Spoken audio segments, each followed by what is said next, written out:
Bienvenidos y bienvenidas, comunidad Relatos de la Noche. Estamos adentrándonos en una nueva canasta de historias de horror. Una recopilación con algunas de las historias más aterradoras que nos han hecho llegar en las últimas semanas. ¿Están listos para escuchar? Les recordamos el agradecimiento enorme a todas las personas que han tenido la confianza de compartirnos sus relatos, sus experiencias, y estamos esperando que tú nos compartas la tuya. Si no te ha ocurrido, no te preocupes. En cualquier momento puedes vivir algo que te hará el protagonista de la siguiente edición de Relatos de la Noche.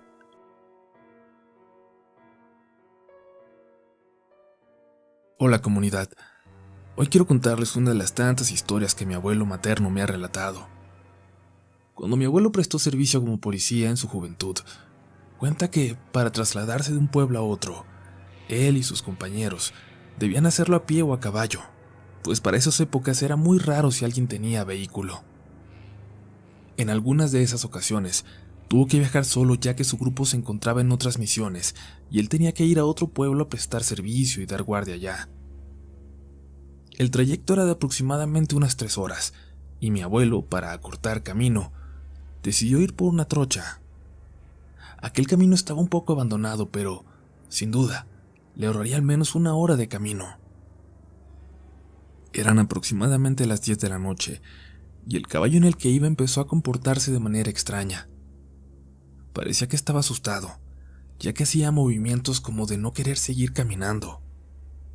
Mi abuelo, extrañado, imaginó que se trataba de algún delincuente y no bajó la guardia.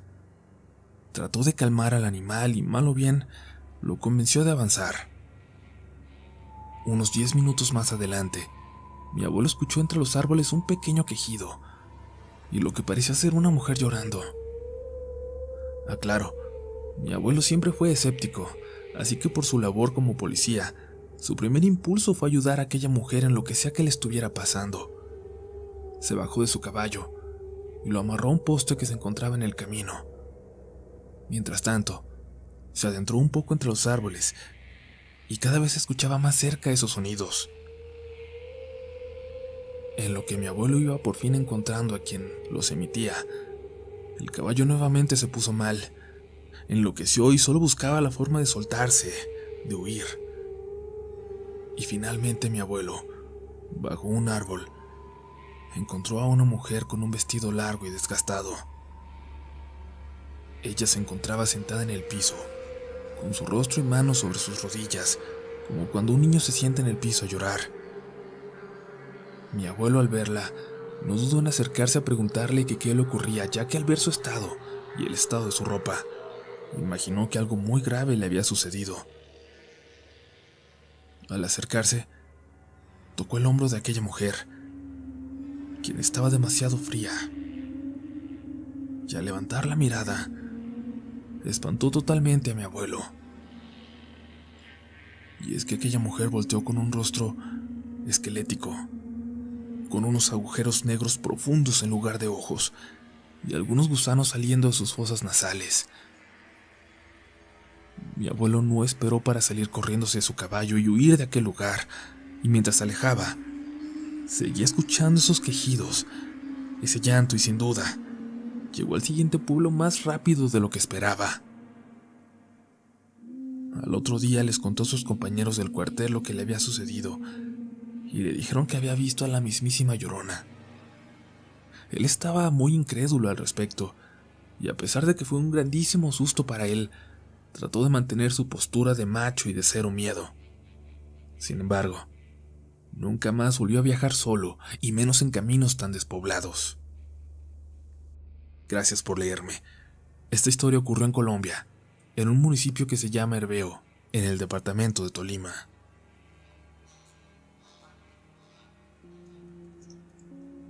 ¿Alguna vez han asustado a un fantasma? Hola comunidad, ¿qué pensarían si les contara que al parecer los fantasmas también se asustan de nosotros? Lo que les voy a contar a continuación es algo que me pasó hace unos días en mi pueblo, Xico, Veracruz. Antes de comenzar, quisiera decirles que siempre he tomado estos temas de cosas paranormales con interés, no tanto con escepticismo, ya que como siempre he pensado, las cosas paranormales son cosas que escapan a la comprensión humana. son otras formas de realidad y que no todos tienen la capacidad de entender. Yo nunca había visto algo con mis propios ojos. En ocasiones anteriores he llegado a escuchar gritos y las clásicas cadenas por la madrugada, pero jamás había visto nada.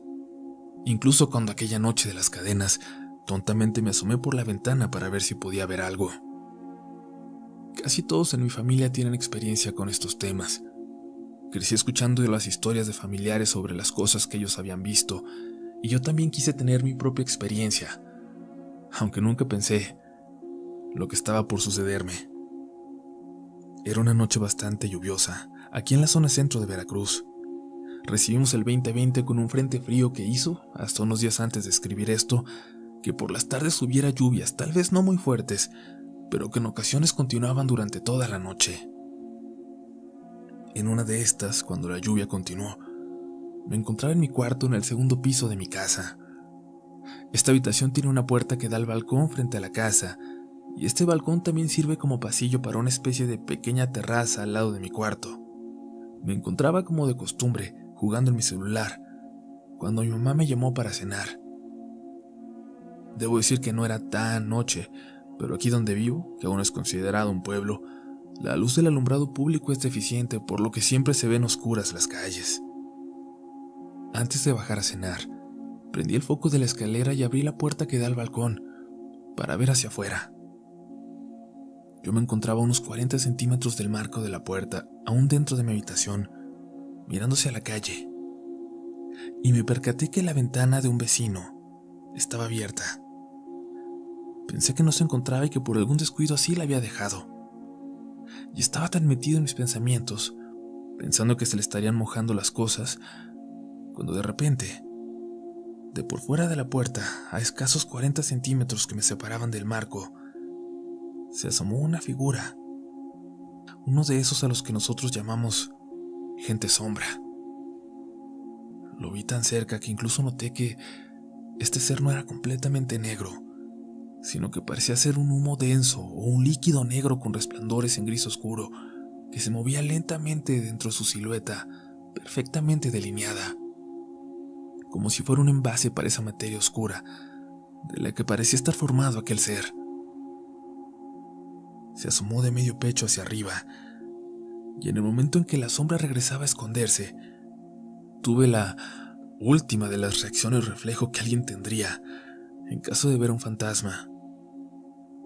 Y es que di un paso al frente, impulsé mi cuerpo, me asomé rápidamente hacia el balcón donde estaba la sombra y di un grito, como cuando le juegas a alguien una broma para espantarlo. No sé qué pasó por mi cabeza, pero fue lo único que atiné a hacer. Y para mi sorpresa, la sombra estaba aún ahí.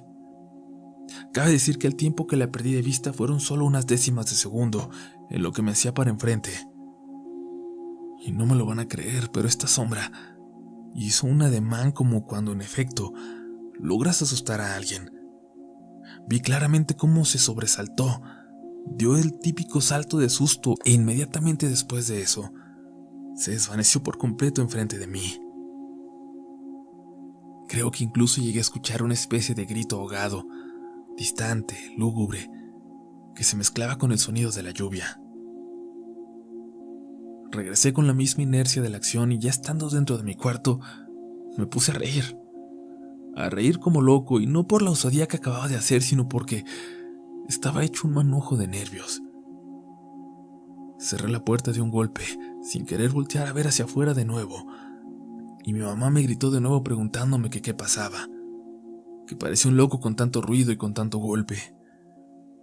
Bajé las escaleras casi corriendo y aún riéndome un poco. Mi mamá, algo asustada en la sala, me vio y, supongo que por mi expresión, supo que algo había pasado. Le dije, no vas a creer lo que me acaba de pasar. Y bueno, siempre he tenido buena comunicación con mi mamá y sabe que no soy el tipo de persona que dice mentiras. De hecho, trato de ser siempre lo más honesto posible, por lo que cuando le conté lo que acababa de pasarme, tan solo atinó a decirme: «Ay, hijo, cuídate, y ya no estés asomándote a la calle en la noche. Siempre te he dicho que tengas la puerta cerrada. Alguna de esas veces se va a asomar un ladrón con malas intenciones». Asentí, Y pues, ¿qué más me quedaba después de lo que acababa de vivir? Sé que esto que les cuento es muy difícil de creer, pero esa fue mi primera reacción ante algo que escapa de lo conocido, de lo que no podemos explicar, y también me deja pensando en que esos seres pueden ser como nosotros, existiendo en algún otro plano de la realidad que nosotros no logramos entender. Lleva un poco más de una semana de que pasó esto y todos los días he dormido con algo de miedo, con miedo de que esto regrese y quiera cobrarse el susto que le di.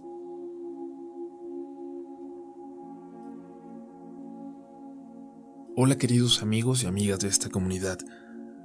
Quiero contarles algo muy cortito, algo que no sé si es paranormal o no. En el año 2000 yo tuve mi tercer bebé, y debo decir que el niño nació con labio leporino y paladar hundido. Solo lo podía alimentar con una jeringa de esas que son para la medicina de los niños. Él nació en noviembre, y bueno, tan solo unos meses después yo quedé embarazada nuevamente. Me asusté bastante porque tenía miedo de que otra vez pasara lo mismo con este bebé, pero un día soñé una nena de pelo largo, hermoso.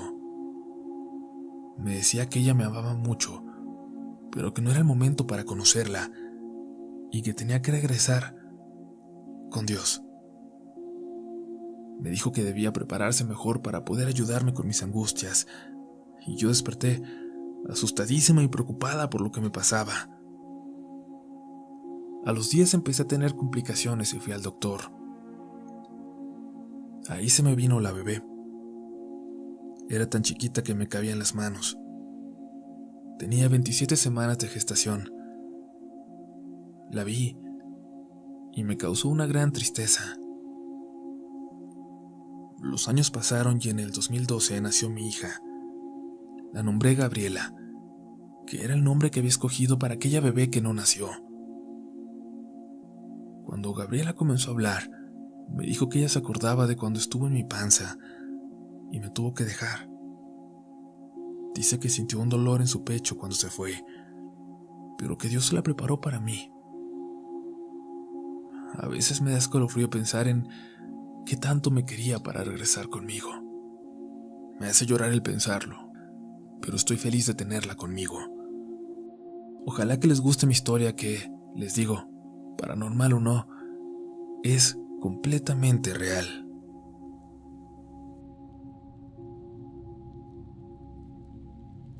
Buenos días, comunidad.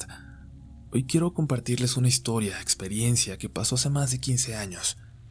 Es una historia no personal, es de una de mis mejores amigas y su hermana.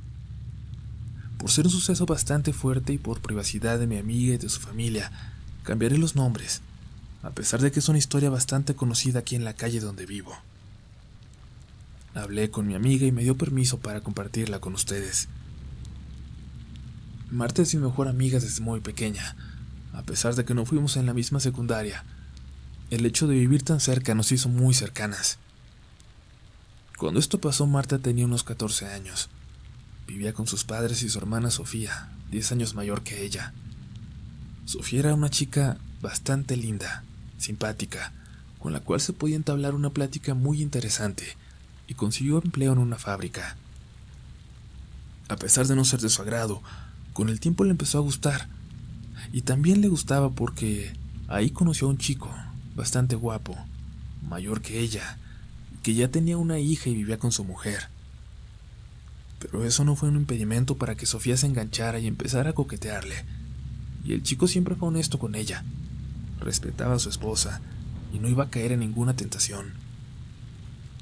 Para Sofía, esta confesión solo le sirvió para obsesionarse cada vez más y más con él. Se le había metido en la cabeza que él sí le haría caso si no tuviera una familia.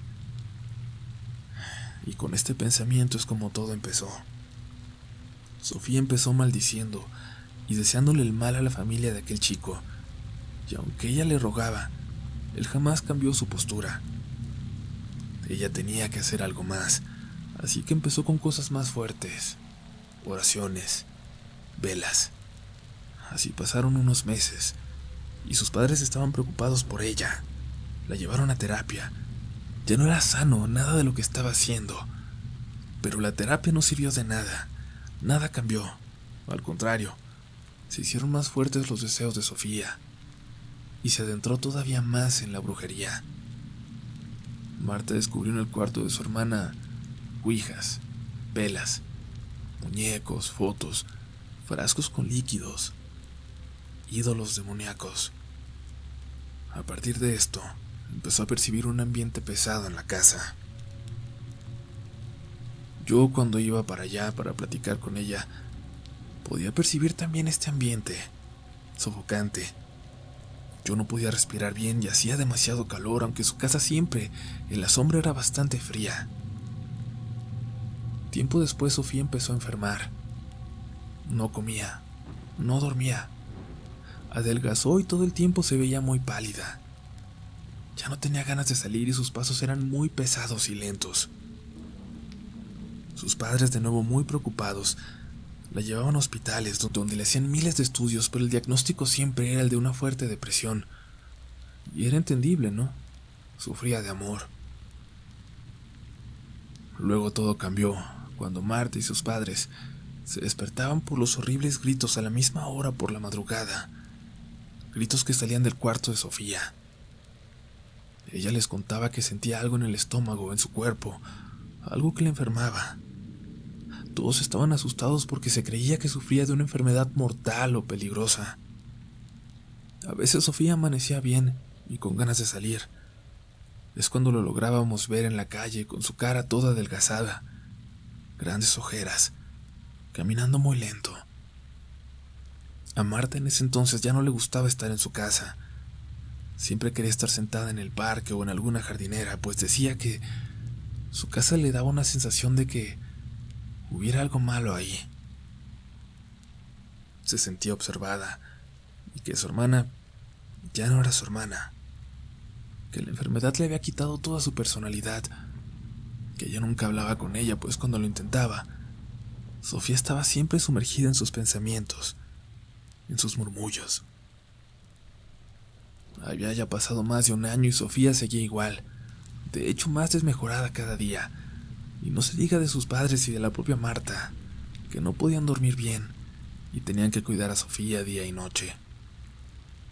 En una de estas salidas buenas de Sofía al mercado con su mamá, en el puesto de hierbas o ese donde venden velas y cosas espirituales, la que lo atendía tomó por la mano a la mamá de Sofía y le dijo que ella tenía algo muy malo, que tenía que curarla para que se mejorara o eso se haría cada vez más fuerte.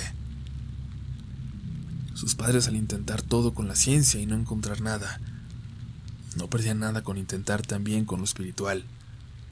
Y fueron días y días en que iban y venían, primero en los mercados de aquí de la zona, de la Ciudad de México, pero luego llegaron a ir con curanderos devotos de la muerte en Tepito, a Catemaco, a Tijuana.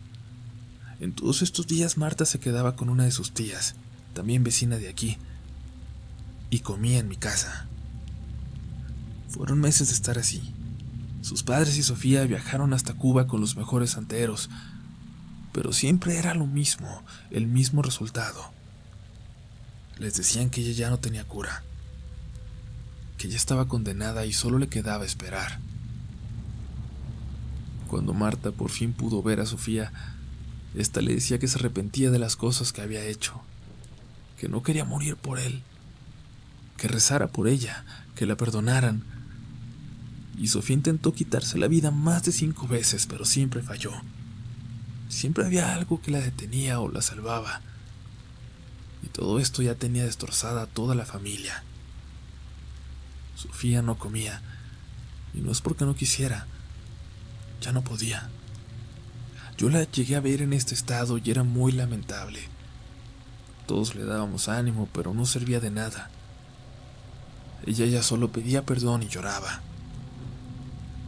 A los 2 años su estado empeoró, tanto así que llamaron a un sacerdote para que le diera la bendición. Esta parte es la más fuerte y aterradora de toda la historia. A Marta le cuesta trabajo platicarlo, pero todavía lo recuerda muy bien. Ese día que fue el sacerdote, Sofía gritaba. Todos los vecinos podíamos escuchar los gritos. Mi mamá en mi casa estaba rezando para que acabara el sufrimiento de esta pobre muchacha. Mientras en la casa de Marta, Sofía gritaba y se retorcía por toda la cama. Le gritaba al sacerdote que ya la dejara. Lo golpeó y le tiró los frascos que él traía. Se rasguñaba las piernas, el estómago y la cara. La mamá de Marta le preguntó al sacerdote que si su hija estaba poseída, pero él le dijo que no. Lo que pasaba es que su alma ya estaba perdida. Después de gritos, rasguños y alucinaciones, pedía a gritos que no permitieran que se la llevaran. Y así falleció. Al esperar al doctor y los servicios funerarios, Marta dice que el cuerpo de Sofía sufría de espasmos todavía. Levantaba las piernas, los brazos cambiaban de posición.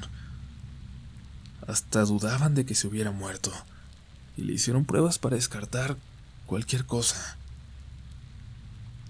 Después de la confirmación y de arreglarla, al intentar colocarla en el cajón, los movimientos de su cuerpo lo impedían. Tuvo que ir de nuevo el sacerdote y después de orar y pedir por su alma y salvación, pudieron cerrar el cajón. Marta me comenta que está segura que le rompieron las extremidades porque no permitían cerrar el cajón. Levantaba las piernas. En el velorio pasó algo muy extraño. El cajón hacía ruidos y se cayó 2 veces al vencerse la base donde estaba. Todo esto ocurrió a raíz de la llegada del chico, de ese chico del cual Sofía se había obsesionado. Recuerdo muy bien que mi mamá tenía miedo y nos dijo que nos fuéramos, así que nos retiramos muy temprano, como muchos de los presentes. Los demás días no fueron los rosarios normales. Era un tipo de oración como para pedir por la salvación del alma de Sofía. Después de esto realizaron bendiciones y limpias en esa casa, y una curandera les dijo que ella había hecho un pacto muy fuerte con un ente oscuro, y al no lograr su cometido perdió todo. Ella había pagado con su propia vida, con su alma. Meses después, Marta y su familia se cambiaron de casa, ahora un poco más cerca de la mía. La anterior aún sigue abandonada. Es de ellos, pero no se atreven a rentarla. Juran que el ambiente es muy pesado y que varias veces llegaron a ver a Sofía. La puerta de esta casa en Semana Santa se llena de palmas bendecidas, cruces, y todavía hay gente que no se atreve a pasar por allá adelante. En la actualidad Marta ya está casada y con hijos, y tal vez por esto ya haya podido superar todo eso, igual que sus padres, que por fin pudieron volver a sonreír, después de no haberlo podido hacer por años. Espero les haya gustado la historia y, como siempre dicen, no te metas con cosas desconocidas. Todo regresa, siempre, y más fuerte.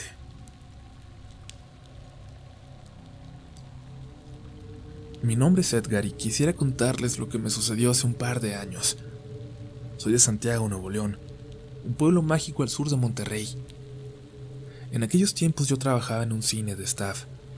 Recuerdo bien que mi jefe de departamento me pidió ayudarlo a cubrir el turno de la tarde, ya que se estrenaba una película y por ende se esperaba mucha gente. Acepté, y los que han trabajado en los cines saben que cuando hay estrenos, las salidas son después de las 2 de la mañana. En esa ocasión, después de terminar de atender, tuvimos que limpiar nuestras áreas y fuimos terminando por ahí de las 3. Uno de los beneficios del turno tan tarde es que teníamos transporte que nos llevaba a nuestras casas, pero lamentablemente ese día lo cancelaron y tampoco había taxis a esas horas. Aunque yo tenía carro, cuando nuestro gerente autorizó que se quedaran a pasar la noche en el cine, dentro de una sala VIP, la oferta se me hizo tentadora. Tenían almohadas y cobijas, y esos asientos son muy cómodos. Pero yo en verdad quería regresar a mi casa a descansar en mi cama, sin importar la hora y lo cansado que estaba, y emprendí el camino de regreso a Santiago. Todo iba muy bien hasta que llegué a mi pueblo. Sobra decir que es muy tranquilo, y que a esas horas ya no había nadie en la calle.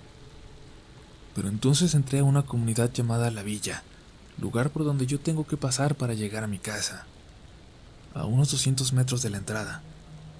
Me llamó la atención una señora de edad avanzada, vestida de blanco y caminando hacia donde yo iba. Se me hizo muy raro. Eran como las 3:45 de la mañana. Me paré a un lado y le dije: «Buenas noches, señora. ¿Se encuentra bien? ¿Necesita que la lleve a algún lado?».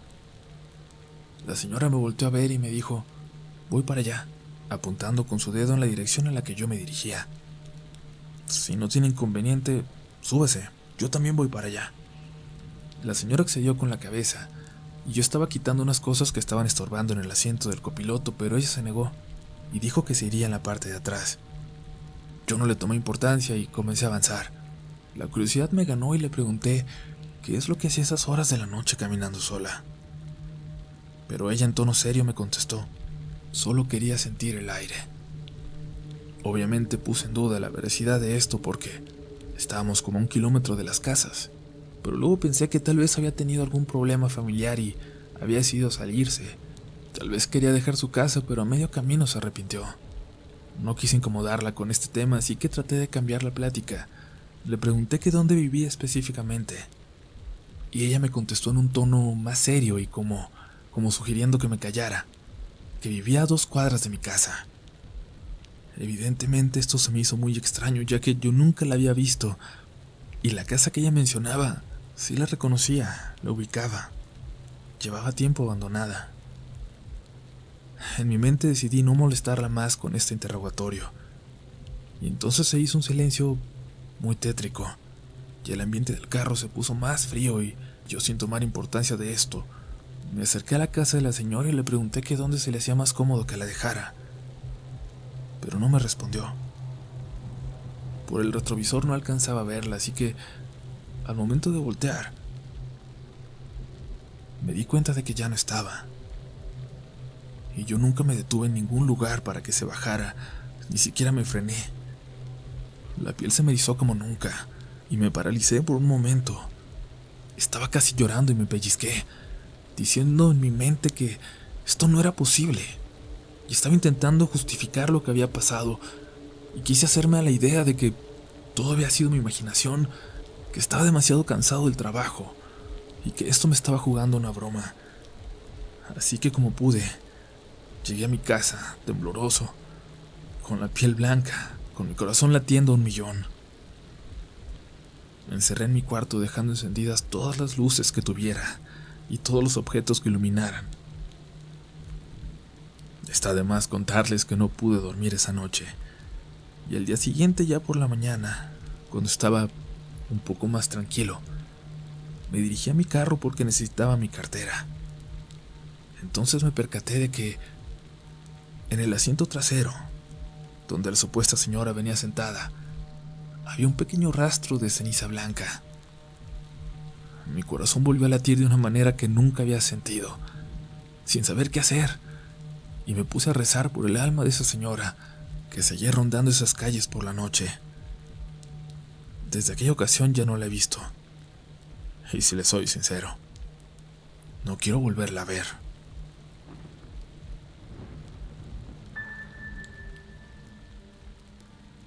Comunidad, esta fue la Canasta de Historias de Horror, volumen 13, y esperamos que la hayan disfrutado y que una de sus historias aparezca en la siguiente. Suscríbanse si no lo han hecho, vuélvanse parte de esta comunidad, no se vayan sin darle like a este video para que llegue a más personas, y gracias por seguir compartiendo estos videos y ayudándonos a crecer. Esto fue Relatos de la Noche.